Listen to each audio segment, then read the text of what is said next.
Alright, so today's video is going to be kind of different from the normal format of things. I'm going to be talking about this tank and doing like a review of it, I guess you could call it. Now, this tank already exists in the game. It's the Kranvagn. I'm pretty sure everybody's seen it in battle and or have played it. And it was kind of famous or infamous for being a very like toxic tank because it had, you know, an impenetrable turret, a 3-shot autoloader of hitting for 440 alpha. So this thing, before they nerfed it, was really overpowered. Then they nerfed the entire line at some point in time, and this thing was an absolute turd. Like, I mean, the tier 8, I absolutely hated it when I was grinding this tech tree. The tier 9 wasn't half bad, and the tier 10 kind of felt like a letdown. Like, this thing before the update was terrible. Like, the original AP penetration was 252, and the original gold rounds was 300. Now, 310 gold pen isn't bad by any means, but it's definitely not ideal. And 265 is definitely nice for sure, especially for a heavy tank. And I remember at one point, like, as I was playing this thing, I was kind of like complaining about the, the very poor penetration. And this thing also had very bad reverse speed too, which was kind of frustrating, especially like if you're a hull down tank and like you empty your magazine and you want to get back into cover. How do you do that if your tank's going like 12 kilometers in reverse? So I'm definitely happy they buffed this tank, and I set this thing up with experimental equipment because I just had it kicking around. And then I played it, I was like, wow, this thing feels really good to play. And yeah, I'm just going to play a few games for you guys, just because I really want to showcase this tank and show that it may not be meta, but it definitely is a nasty tank. Like the top auto-loading heavies nowadays are like the AMX 50B, the T57 heavy. But I gotta say though, don't sleep on this thing. Like, it's, again, it's not meta, but it's definitely a solid tank. So, I'm gonna quit the yapping, and let's get to it. Alright, we have Ensk region. This is a great map, and we got -2 matchmaking, which is freaking awesome for me, but I feel bad for the tier 8s. But fortunately, there's a lot of tier 8s, a couple of tier 9s, and like 4 tier 10s, so hopefully this goes well. Because like I myself am typically somebody who always gets +2 matchmaking and never -2, so this is a nice change of pace. But yeah, so I'll play a few games with a, I call it my normal setup because I play tier 10s regularly, and I'm the kind of guy who doesn't like wasting tons of credits, so, you know, I just run normal amounts of AP, normal amounts of gold, and, you know, just run the normal setup of small first aid kit and repair kit and then a large fire extinguisher.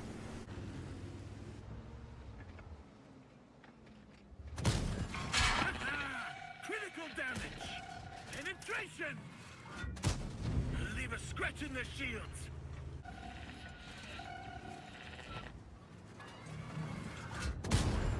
Their armor is pierced! An almighty blow!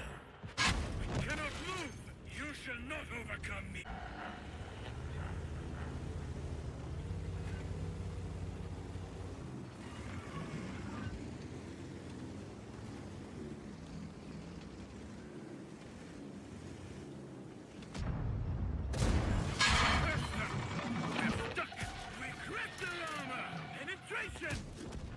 Another floor crushed! Thanks a lot!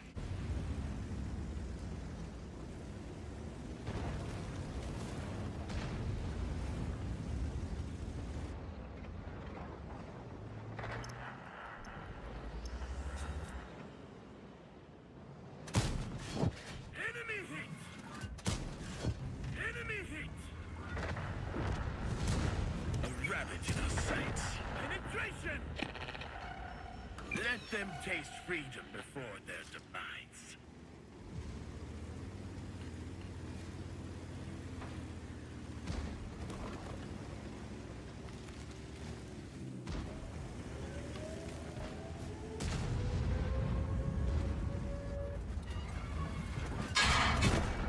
Enemy hit!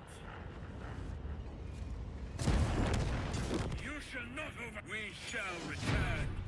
Well, we tried our best. Well, I tried my best. But, 3 kills, 4.5k damage. I will definitely take it. That is a solid game for sure. Alright, for a third battle, we got Serene Coast and -2 matchmaking again. Another great matchup. Now I'm gonna run my setup with food, large kits, lots of gold ammo. What I like to call my try-hard setup. So yeah, let's see how this one goes. I mean, actually I'm not gonna go coast. I will go to the hill because I mean, perfect spot for this tank. The only thing I'm worried about is artillery kind of hammering me. In the past couple of games, I call it a silent gameplay. Oop, sorry.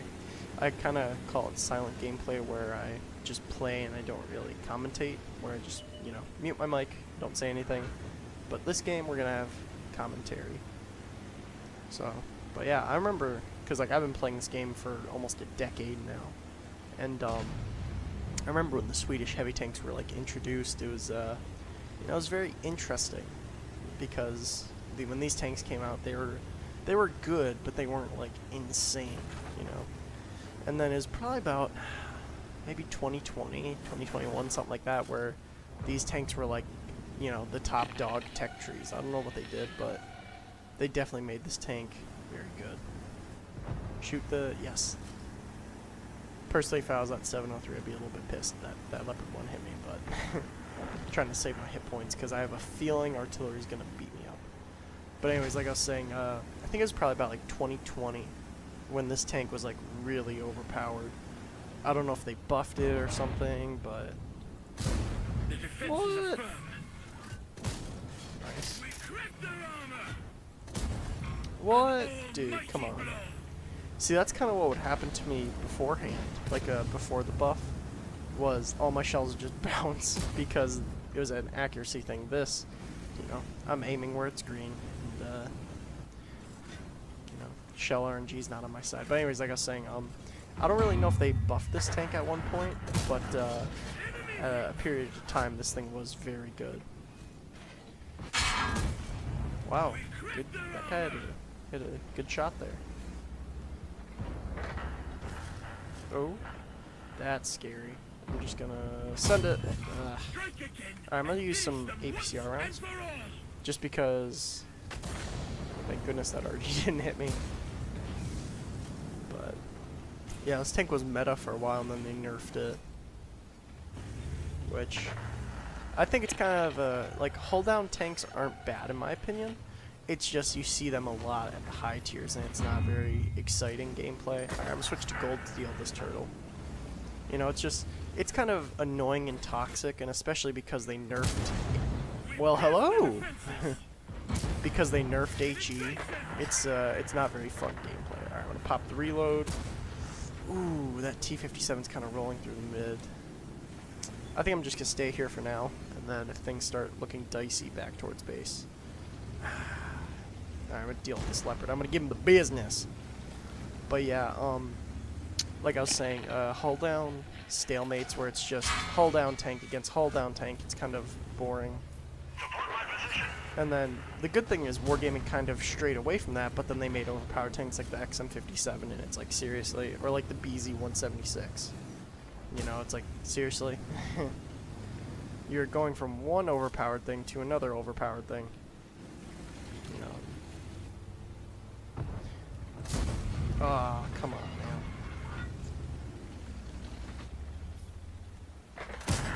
man. Ooh, that was a nice little snapshot there. I got one shell left. What? Dude, I don't want to die to you. Get fricked. Come on, what are you going to do, XM? That's right, bounce your APCR around. I'm kind of screwed here. Don't push. Oh, I don't have enough backup. This is not good. I'm just going to go for it.